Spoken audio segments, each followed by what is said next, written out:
warahmatullahi wabarakatuh. Alhamdulillahirabbil alamin. Wassalatu wassalamu ala asyrafil anbiya'i wal mursalin wa ala alihi wa sahbihi ajma'in. Radina billahi rabba wa bil islami dina wa bi Muhammadin sallallahu alaihi wasallam nabiyyan wa rasulah. Muslimin dan muslimat, alhamdulillah pagi ini pagi yang diberikan kerahmatan oleh Allah Subhanahu Wa Taala untuk kita.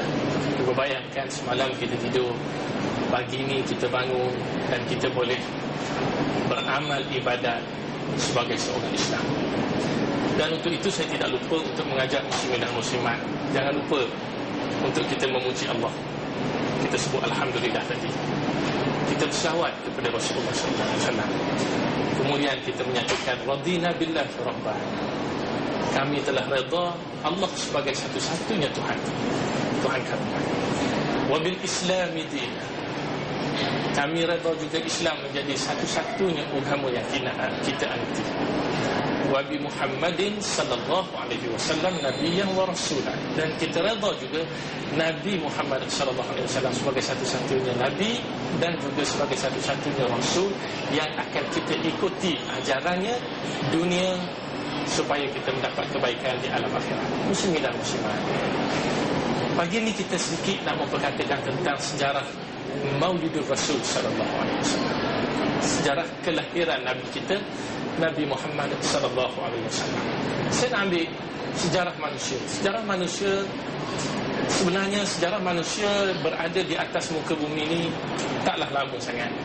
Mengikut setengah riwayat, kajian beberapa orang ulama, sekitar kurang daripada 8,000 tahun.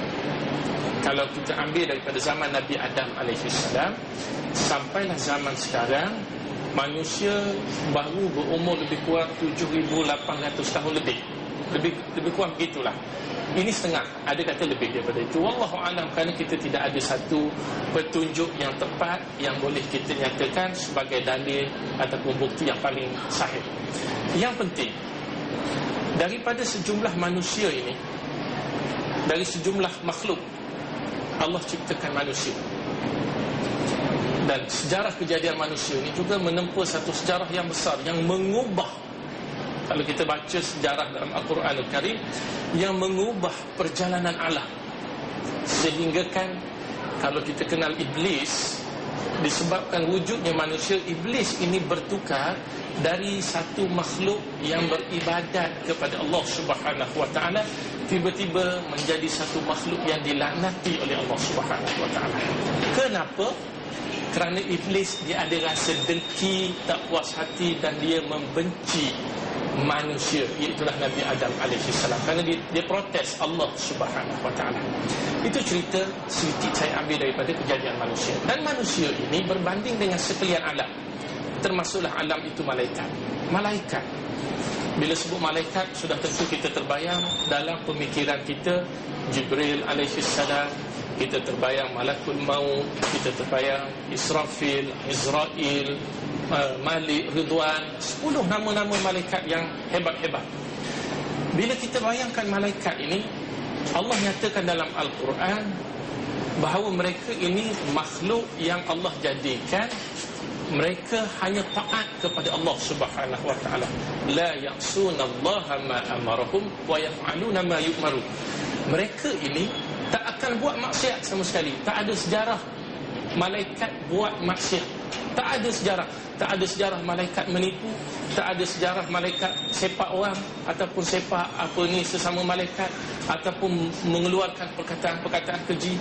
Tak ada. Pasal apa? Malaikat ni dia tidak ada unsur-unsur jahat. La ya'sunallaha ma amarahum. Tak ada malaikat yang tak sembahyang, tak macam manusia. Namanya Islam tapi tak sembahyang. Malaikat tak ada. Semuanya sembahyang. Cukup waktu, cukup seperti mana yang Allah fardukan ke atas mereka, dan Allah lebih mengetahui tentang kefarduan tersebut. Yang penting saya nak sebutkan di sini, malaikat la ya'sunallaha ma amarahum wa yaf'aluna ma yu'marun, melakukan apa sahaja yang telah diperintahkan kepadanya. Yang boleh perintah malaikat cuma Allah sahaja. Tak ada orang boleh perintah malaikat. dalam keadaan malaikat makhluk yang begitu hebat, begitu mulia di sisi Allah Subhanahu wa taala, sehingga kan ada yang ditugaskan menjaga arasy Allah Subhanahu wa taala, tempat yang antara tempat yang paling tinggi. Tiba-tiba di sana Allah ciptakan satu makhluk yang lebih hebat daripada malaikat. Siapa? Manusia. Siapa tu manusia? Saya ni manusia, muslimin muslimat juga manusia. Tak ada yang di kalangan kita yang depan TV sekarang ni, yang sedang melihat motivasi, dia perasan dia tu bukan manusia. Jangan. Tak ada. Kita ni manusia. Bila kita manusia, Allah nyatakan laqad khalaqnal insana fi ahsani taqwim. Kami telah jadikan manusia pada rupa paras yang paling cantik. Dan Allah nyatakan dalam Al-Quran banyak ayat-ayat yang Allah ceritakan tentang kemuliaan, wa faddalnahum ala katsirin mimman khalaqna tafdila. Allah nyatakan, dan kami muliakan manusia berbanding dengan makhluk-makhluk yang lain dengan pelbagai kemuliaan. Banyak. Yang penting, di kalangan manusia, manusia ini sudah dijadikan yang paling mulia. Dan di kalangan manusia yang berjumlah berbilion manusia, kalau dunia sekarang lebih daripada 3 bilion manusia. Cuba kita bayangkan, daripada zaman Nabi Adam AS sampai zaman sekarang dan zaman akan datang, ada satu manusia yang paling hebat, yang paling mulia di sisi Allah, iaitulah Nabi kita, Nabi Muhammad SAW. Dan perkara ini muslimin dan muslimat disebut oleh Rasulullah SAW sendiri. Apa yang disebut oleh Rasulullah, muslimin muslimat tunggu selepas ini. Alhamdulillah, terima kasih muslimin dan muslimat kerana masih bersama dengan saya dalam motivasi pagi. Sekarang saya nak sebut muslimin dan muslimat, kita makhluk yang paling mulia. Walaupun mungkin kita bukan yang paling gagah, bukan manusia yang paling gagah, malaikat lebih gagah daripada kita. Kalau kita baca sejarah bagaimana umat Nabi Lut alaihissalam, bila mereka melakukan maksiat homoseksual, kita tahu datang malaikat Jibril. Malaikat Jibril, kalau saya buat perbandingan dengan jari saya, sebenarnya tak boleh nak buat bandingan. Pasal Jibril alaihissalam bukannya jari macam kita, dia bersayap. Tapi di hujung satu sayap, dengan menggunakan hujung jari, hujung sayapnya saja, hujung sayap, Jibril boleh kaut negeri Sadum, lalu diangkat sampai ke langit, kemudian dijunam dia tu. Cuba bayangkan kuat Jibril alaihissalam. Dan begitu juga setengah-setengah makhluk lain. Harimau lebih kuat daripada kita. Tak ada orang kalau dia berlawan, dia dengan harimau, dia berhadapan dengan harimau, dia berani untuk dibunuh harimau, biasanya kita akan lari lah. Pasal apa? Sekali harimau tampar pun kita rebah insan, lepas tu dia makan kita. Pasal apa? Dia lebih kuat. Tapi bukan kekuatan itu ukuran sebagai kemuliaan. Kemuliaan ialah Allah berikan kepada kita menjadi makhluk yang taat kepada Allah Subhanahu Wa Taala dengan sebab ibadat kita kepada Allah Subhanahu Wa Taala. Jadi balik pada cerita kita, bagaimana di kalangan manusia daripada zaman Nabi Adam sampai sekarang akan datang, kita tak tahu bila akan berlaku kiamat, yang sudah tentunya jumlah manusia mencapai bilion manusia.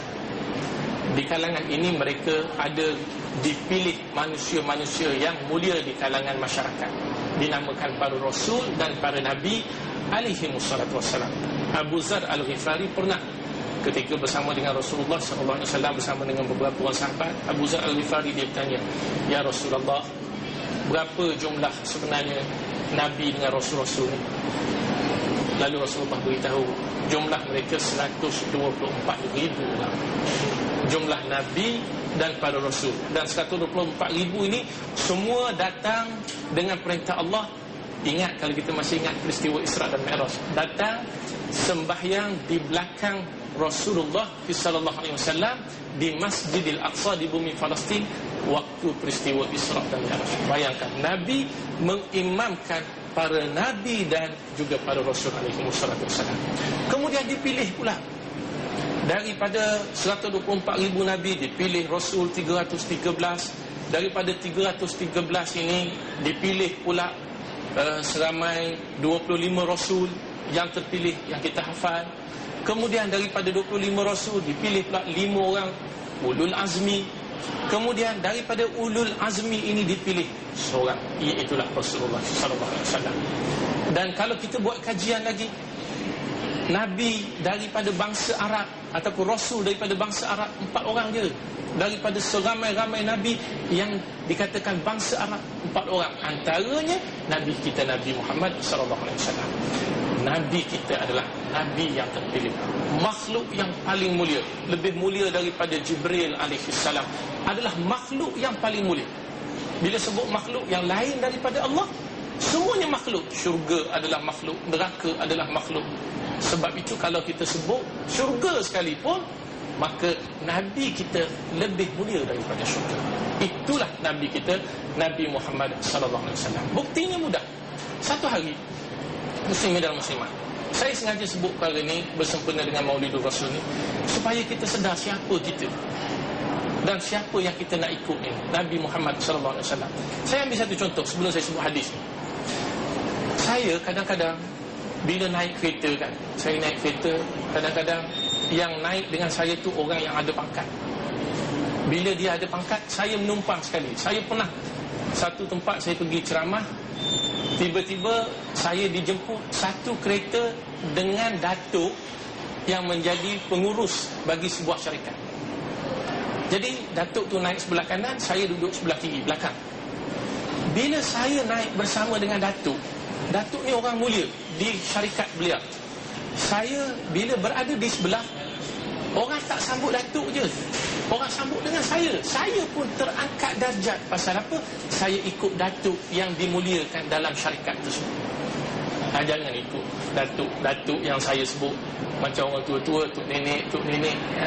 Itu ikut hantu. Orang tua-tua dulu kalau dia lalu kan, perkara ni syirik.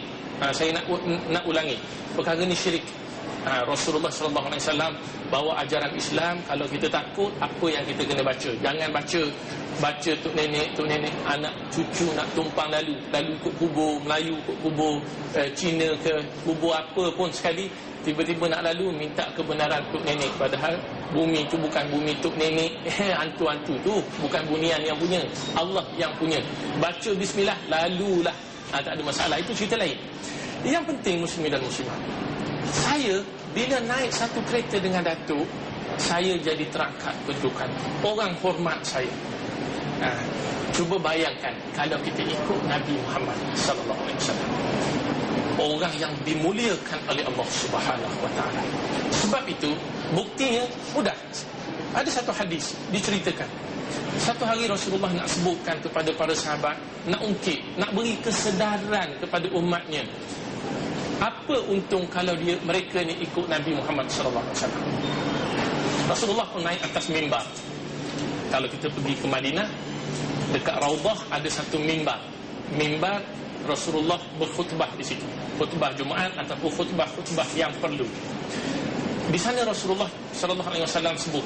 Sebelum Rasulullah berkhutbah, Rasulullah tanya, "Wahai para sahabat," Rasulullah panggil, "Man ana?" Rasulullah kata, "Kamu kenal tak siapa aku?"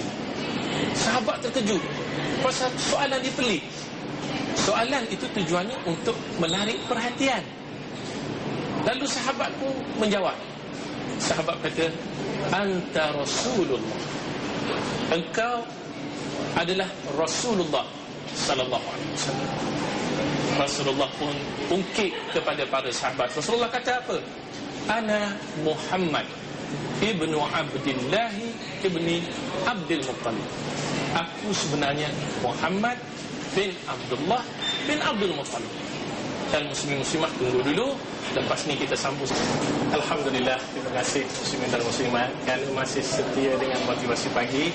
Dan lebih-lebih lagi, kebetulan kita pada pagi ini menyambut ulang tahun Maulidur Rasul sallallahu alaihi wasallam, kelahiran, keputeraan baginda kita Nabi Muhammad sallallahu alaihi wasallam. Maulidur Rasul. Saya nak sebutkan balik, nak sambung hadis tadi. Bagaimana Rasulullah nak menyedarkan kepada kita tentang kehebatan, kemuliaan Rasulullah sallallahu alaihi wasallam. Rasulullah pun cerita, lepas Rasulullah beritahu, "Ana Muhammad," aku adalah Muhammad bin Abdullah bin Abdul Muttalib. Maknanya Nabi orang biasa. Nabi bukan orang-orang asing makhluk asing. Tak. Jadi Nabi pun menceritakan kepada kita, innallaha khalaqal khalqa. Allah telah mencipta makhluk semua sekali. Faja'alani fi khairihim faja'alahum firqatain. Lalu Allah jadikan makhluk itu dibahagikan kepada dua pihak. Pihak yang baik, pihak yang tak baik. Kita tahu dalam Al-Quran memang ada pihak yang baik, pihak yang tak baik. Wa hadainahun najdain. Allah kata kami tunjuk dua jalan. Jalan yang takwa, jalan maksiat. Kita pilihlah. Allah beri kekuatan pada kita berfikir, kita nak pilih hak mana satu. Jadi begitulah Allah jadikan makhluk itu terbagi pada dua. Faja'alani fi khairihim firqatan. Allah letak aku ini di bahagian daripada dua tadi. Allah letak aku di dalam bahagian yang baik, pihak yang baik. Thumma ja'alahum qabaila. Di kalangan yang baik ini, makhluk yang baik ini pula Allah jadikan kabilah-kabilah, berbagai jenis kabilah. Ada bangsa Melayu, ada bangsa Arab, ada bangsa Bosnia, ada bangsa Turki, macam jenis bangsa, sampai beratus bangsa ada. Bahasa. Tiba-tiba pada waktu itu Rasulullah kata, faja'alani fi khairihim qabilatan. Allah wujudkan, lahirkan aku, pilih aku, letakkan aku daripada suku kaum yang terbaik. Summa ja'alahum buyuta. Kemudian selepas daripada Allah sudah pilih suku bangsa yang terbaik, iaitulah Quraisy, faja'alani fi khairihim baitan wa khairihim nafsa. Lalu Allah lahirkan pula aku. Allah SWT jadikan aku ini lahir dari rumah yang terbaik dan daripada diri yang terbaik. Itulah diri Rasulullah SAW. Apa yang terbaik pada diri Rasulullah? Kita bincang tentang Maulidur Rasul. Kalau kita sekadar tahu Nabi lahir pada 12 Rabiul Awal, tahun gajah, kita kenal gajah, kita kenal tahun saja, itu tak memadai. Kita nak kenal Nabi ialah kenal kehebatan Nabi kita, Nabi Muhammad sallallahu alaihi wasallam. Sebab itu apabila kita nak mengetahui kehebatan Nabi, secara kesimpulannya saya merujuk pada satu hadis yang diriwayatkan oleh Anas bin Malik. Anas bin Malik ni dia khadam Nabi. Kerja dia berkhidmat untuk Nabi. Kalaulah kita boleh menjadi orang yang berkhidmat untuk Nabi, boleh sebenarnya, dengan kita menyebarkan Islam, kita berdakwah pada jalan Allah, kita memberitahu, ajar anak-anak kita sembahyang, itu maknanya kita menjadi khadam kepada Nabi kita, Nabi Muhammad sallallahu alaihi wasallam, menyampaikan ajaran Nabi. Anas bin Malik kata apa? Bila dia sebut tentang Rasulullah, kana ahsanahu khalqan wa khuluqan. Dialah orang yang paling comel secara kejadiannya dan secara paling comel akhlaknya. Maknanya kita, bila kita sebagai orang Islam, kita kena uruskan peribadi kita, dalaman kita dan luaran kita. Kita tak boleh jadi orang yang kononnya nak baik tapi luarannya tak baik, kotor, comot, tak jaga kebersihan. Tak boleh. Kita, kalau kita nak jadi orang Islam, selain daripada sifat amanah, sifat ikhlas, kita kena bersih. Biar penampilan kita tu comel. Nabi SAW pun sentiasa muncul dengan pakaian yang comel. Sebab itu Rasulullah SAW bila nak berdakwah saja dipesan oleh Allah, wasiyabaka fatahhir, baju kamu wahai Muhammad, kamu kena bersih elok-elok, pasal kita nak berdepan dengan orang. Dan begitu juga diriwayatkan Rasulullah SAW sehinggakan disebut tapak tangan Nabi ni, tapak tangan. Tapak tangan ni biasanya kalau kita bekerja keras memang dikeras, tak kerja keras pun memang keras juga. Jarang-jarang sangat tapak tangannya lembut. Anas bin Malik kata, aku tak pernah pegang tapak tangan seseorang selembut tapak tangan Nabi. Bahkan lembut tapak tangan Nabi ni seumpama sutera. Tahu sutera, kain sutera. Mungkin isteri kita ada sutera, adik-beradik perempuan kita ada sutera. Cuba pegang kain sutera yang original tu, bagaimana lembut dia. Tapak tangan Nabi lebih lembut daripada sutera. Itu tapak tangan. Cuba bayangkan pipi Nabi. Pipi Nabi, pipi saya ni lembut juga banding dengan tapak tangan. Tapi pipi Nabi, tapak tangan Nabi lebih lembut daripada pipi saya. macam mana pipi Nabi Muhammad sallallahu alaihi wasallam. Itulah makhluk yang paling mulia, yang paling indah yang Allah ciptakan sebagai makhluk yang terpuji di sisi Allah Subhanahu Wa Taala, bersesuaian dengan nama baginda sallallahu alaihi wasallam Muhammad, maknanya orang yang dipuji. Tak boleh kita nak kata apa. Kalau orang itu nak hina, dia nak hina, tiba-tiba dia kena sebut namanya Muhammad juga. Misal kata kalau ada orang dia nak buat jahat, dia nak perli Nabi, dia nak kata buruk-buruk kepada Nabi, dia nak kata Muhammad jahat, tak boleh. Pasal apa? Bila disebut Muhammad itu sendiri mengandungi makna terpuji. Jadi perkataan dia tu akan rosak begitu saja. Kerana apa? Tengok kehebatan, sehingga Allah pilih nama pun nama yang terbaik. Sebab itu bila kita memperkatakan tentang Maulidur Rasul sallallahu alaihi wasallam, kita membayangkan balik, kita mengenal pasti balik, kita cuba untuk mengungkit balik sejarah Nabi bagi kita menjadi orang yang mengikut, yang cuba menghayati kehidupan Nabi Muhammad sallallahu alaihi wasallam secara zahir dan secara batin Nabi Muhammad sallallahu alaihi wasallam. Dan muslimin dan muslimat, sedar tak? Sebenarnya kelahiran Nabi kita, Nabi Muhammad sallallahu alaihi wasallam, kita sambut tahun ini sudah lebih daripada 1400 tahun Nabi kita, Nabi Muhammad sallallahu alaihi wasallam. Lebih kurang 1440 tahun. Kerana tahun ini 1427 tahun hijrah, campur 13 tahun kerana waktu itu Nabi Muhammad sallallahu alaihi wasallam berhijrah, jadi lebih kurang 1440. Campur pula ketika Rasulullah sallallahu alaihi wasallam dilantik menjadi rasul, umurnya 40, maknanya 1480 tahun. Kalaulah Nabi hidup zaman sekarang, umur Nabi lebih kurang 1480. Kalau saya tersilap matematik, saya minta maaf banyak-banyak. Tapi yang pentingnya muslimin dan muslimat, bukan kepada umur Nabi tersebut.